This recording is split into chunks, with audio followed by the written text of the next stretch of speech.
आज हम बेटा पढ़ेंगे dipole moment. Dipole moment, dipole moment पढ़ने से पहले आपको एक चीज़ जो है बताना जो है बहुत ज़रूरी है कि कोवलेंट बॉन्ड दो तरह के होते हैं एटम्स के दरमियान। जैसे हाइड्रोजन हाइड्रोजन में कोवलेंट बॉन्ड है, हाइड्रोजन क्लोरीन जो है इसमें कोवलेंट बॉन्ड है, यानी मॉलिक्यूल लाइक एटम में और अनलाइक एटम में। तो लाइक एटम में जो कोवलेंट बॉन्ड होता है उसको हम कहते हैं नॉन पोलर, और जो अनलाइक एटम में कोवलेंट बॉन्ड होता है इसको कहते हैं पोलर। तो ये जो डाइपोल मोमेंट है ये पोलर मॉलिक्यूल का जो है कह लें कि करैक्टर होता है, ये नॉन पोलर का डाइपोल मोमेंट नहीं होता, पोलर मॉलिक्यूल का डाइपोल मोमेंट होता है। तो डाई का मतलब है, डाई मीन टू, और पोल मीन यहाँ पे पोल के मीनिंग चार्जेस के हैं, यानी दो चार्जेस, डाइपोल, एक पॉजिटिव है और नेगेटिव है, तो इनमें अट्रैक्शन होगी। ठीक है, तो डाइपोल मोमेंट जो है ये पोलर मॉलिक्यूल का जो है करैक्टर है। और डाइपोल मोमेंट क्या होता है और इसको किससे रिप्रेजेंट करते हैं? डाइपोल मोमेंट को न्यू से रिप्रेजेंट करते हैं, न्यू, NW, न्यू, इससे रिप्रेजेंट करते हैं। This is equal to product of charge and distance. बाज़ बुक्स में R लिखा है, बाज़ में D भी लिखा हुआ है। तो dipole moment is product of the magnitude of charge and distance between, या आप कह लें कि इंटर न्यूक्लियर डिस्टेंस जो है between charges, that is R, and Q is the magnitude of charge at any one atom. For example, HCl जो है ये पोलर है। अब इलेक्ट्रोनेगेटिविटी की वजह से जो इलेक्ट्रॉन पेयर है वो किस तरफ होगा? क्लोरीन की तरफ होगा। तो क्लोरीन को हम पार्शियल नेगेटिव और हाइड्रोजन को पार्शियल पॉजिटिव साइन जो है असाइन करते हैं, यानी इलेक्ट्रॉन जो हैं क्लोरीन की तरफ ज़्यादा हैं हाइड्रोजन के मुकाबले में। तो कोवलेंट कंपाउंड में ये आयनिक करैक्टर आ गया है, आयनिक करैक्टर, ये भी हमने इसी में पढ़ना है, आयनिक करैक्टर ऑफ कोवलेंट बॉन्ड। तो ये जो पॉजिटिव नेगेटिव चार्ज है किसी भी एटम पर, जो चार्ज की मैग्नीट्यूड होगी दिस इज़ Q, और जो इंटर न्यूक्लियर डिस्टेंस होगा यानी हाइड्रोजन और क्लोरीन के न्यूक्लियस के दरमियान जो डिस्टेंस है, इंटर न्यूक्लियर डिस्टेंस से कहते हैं, दैट इज़ R। तो dipole moment is the product of magnitude of charge and distance between the charges. अब इसका यूनिट फिर क्या होगा? यूनिट क्या होगा? चार्ज जो है ये कूलम में होता है और डिस्टेंस जो है ये मीटर में है, तो कूलम मीटर जो है इसका यूनिट है। और क्योंकि ये काम डिबाई ने किया था तो डिबाई जो है ये भी इसके यूनिट्स में है, यानी इसको आप कूलम मीटर में भी और डिबाई में भी एक्सप्रेस कर सकते हैं। डाइपोल मोमेंट जो है ये वेक्टर क्वांटिटी है। Dipole moment is a vector quantity. जो वेक्टर क्वांटिटीज़ होती हैं उनमें मैग्नीट्यूड के साथ साथ डायरेक्शन भी होती है। For example HCl partial negative partial positive charge है, तो वेक्टर को आपने शो करना है पॉजिटिव से नेगेटिव की तरफ, यानी जो हेड होगा वो नेगेटिव एंड की तरफ होगा, जो टेल होगी वो पॉजिटिव एंड की तरफ होगी। This is a vector quantity. Dipole moment is a vector quantity. बाज़ दफ़ा ऐसे भी होता है कि मॉलिक्यूल में दो से ज़्यादा एटम होते हैं, अनलाइक एटम होते हैं, लेकिन वो मॉलिक्यूल जो है as a whole non polar होता है। तो अब हम कुछ एग्जांपल्स करते हैं कि ऐसा क्यों होता है कि कुछ मॉलिक्यूल जो हैं वो अनलाइक एटम में कोवलेंट बॉन्ड रखते हैं लेकिन वो पोलर नहीं होते।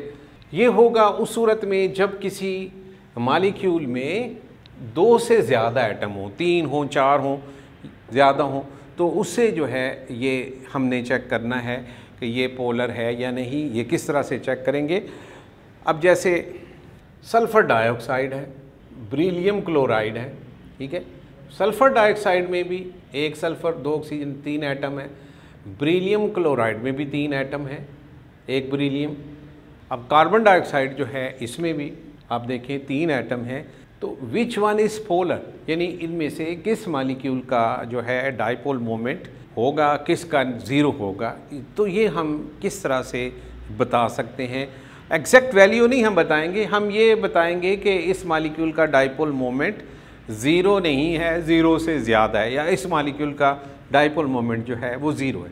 बड़ा आसान सा एक तरीका है चेक करने का कि आपने ये देखना है कि सेंट्रल एटम जो है उसके साथ जो एटम्स अटैच हैं वो कैसे हैं। Atoms attached with central atom, ठीक है। आपने नंबर 1 ये चेक करना है, और नंबर 2 जो है ये चेक करना है कि लोन पेयर, अगर atoms attach with central atom कैसे हैं, डिफरेंट है।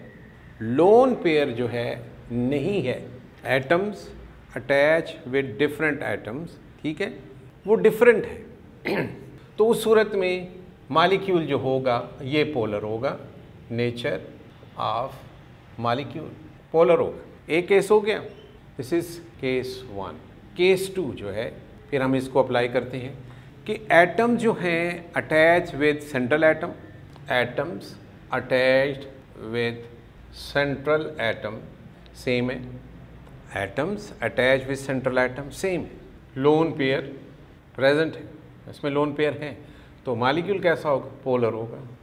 तीसरा case, atom attached with central atom same, lone pair nil, non polar होगा। तो ये 3 केस हैं कि सेंट्रल एटम के साथ जो एटम्स अटैच हैं वो कैसे हैं, डिफरेंट हैं, और लोन पेयर नहीं है। यानी अगर एटम डिफरेंट अटैच हैं सेंट्रल एटम के साथ तो फिर वो मॉलिक्यूल पोलर होगा, ठीक है। अगर एक जैसे अटैच हैं, जैसे आप atoms attach with central atom, वो कैसे हैं, एक जैसे हैं, लोन पेयर है, तो उस सूरत में पोलर होगा। लेकिन अगर एटम्स जो अटैच हैं वो एक जैसे हैं लेकिन लोन पेयर नहीं है, अगर डिफरेंट एटम्स अटैच हैं, लोन पेयर भी है, तो उस सूरत में भी वो पोलर होगा। एक केस ये भी बन सकता है कि जी atoms attach with central atom वो डिफरेंट है, लोन पेयर भी है, तो उस सूरत में क्या होगा, उस सूरत में भी वो पोलर होगा।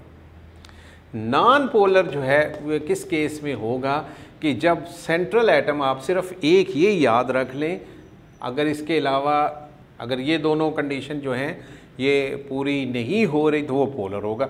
बजाय इसके कि आप सारी याद रखें, सिर्फ एक याद रख लें कि atoms attach with central atom same, loan pair नहीं है, तो वो नॉन पोलर होगा। अब हम सल्फ़र डाइऑक्साइड को देखते हैं। सल्फ़र डाइऑक्साइड जो है इसमें जो सेंट्रल एटम है सल्फ़र, ठीक है जी, तो पहली जो कंडीशन है वो सेम एटम्स की है, सेम एटम्स हैं, ठीक है। अब जो डिसाइड होना है ये पोलर है या नॉन पोलर है, ये लोन पेयर पे होना है। तो लोन पेयर फाइंड करने का मेथड जो है वो आपको पिछले लेक्चर में बताया जा चुका है। सल्फ़र जो है लोन पेयर अगर हमने सल्फ़र डाइऑक्साइड के फाइंड करने हैं तो आपको सेंट्रल एटम का ग्रुप नंबर पता होना चाहिए। सल्फ़र का ग्रुप नंबर पीरियोडिक टेबल में 6 है, इसके साथ 2 ऑक्सीजन अटैच हैं, ऑक्सीजन की वैलेंसी 2 होती है।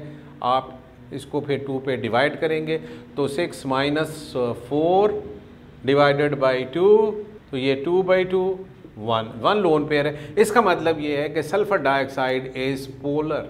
क्यों, ये कंडीशन पूरी नहीं, मैंने आपको कहा है कि जो एटम्स अटैच हैं सेंट्रल एटम के साथ वो सेम है और लोन पेयर नहीं है, तो इसमें तो लोन पेयर आ गया, तो इसका मतलब है ये पोलर है। अब बेरिलियम क्लोराइड जो है इसकी आप बेरिलियम क्लोराइड जो है इसको चेक करते हैं। बेरिलियम जो है इसके साथ जो एटम्स अटैच हैं, एटम्स, मेरा ख्याल है वो जगह शायद कैमरे की जो है उसमें नहीं आ रही, तो आप हाँ ये देखिए, बेरिलियम क्लोराइड में सेम एटम्स अटैच हैं, सेम एटम, ठीक हो गया, और लोन पेयर नहीं है, no lone pair, no lone pair. तो इसका क्या मतलब हुआ कि beryllium chloride is non polar, हालांकि अनलाइक एटम में कोवलेंट बॉन्ड है, ठीक है, लेकिन फिर मॉलिक्यूल एज अ होल जो है नॉन पोलर है। जब नॉन पोलर है तो इसका जो नेट डाइपोल होगा वो ज़ीरो होगा, ठीक हो गया। अब कार्बन डाइऑक्साइड पे आ जाएं, कार्बन डाइऑक्साइड में जो सेंट्रल एटम है कार्बन, इसके साथ जो एटम्स अटैच हैं, सेम एटम्स जो हैं ये अटैच हैं, और कार्बन जो है ये फोर्थ ग्रुप में है, ठीक है। इसके साथ 2 ऑक्सीजन अटैच हैं, 4 में से 4 - 2 मल्टीप्लाइड बाई 2 वैलेंसी जो है ऑक्सीजन की, ये लोन पेयर आ जाएगा कार्बन डाइऑक्साइड का। तो आंसर क्या आएगा? नील, 0। तो इसका मतलब ये है कि ये carbon dioxide is non polar, not polar.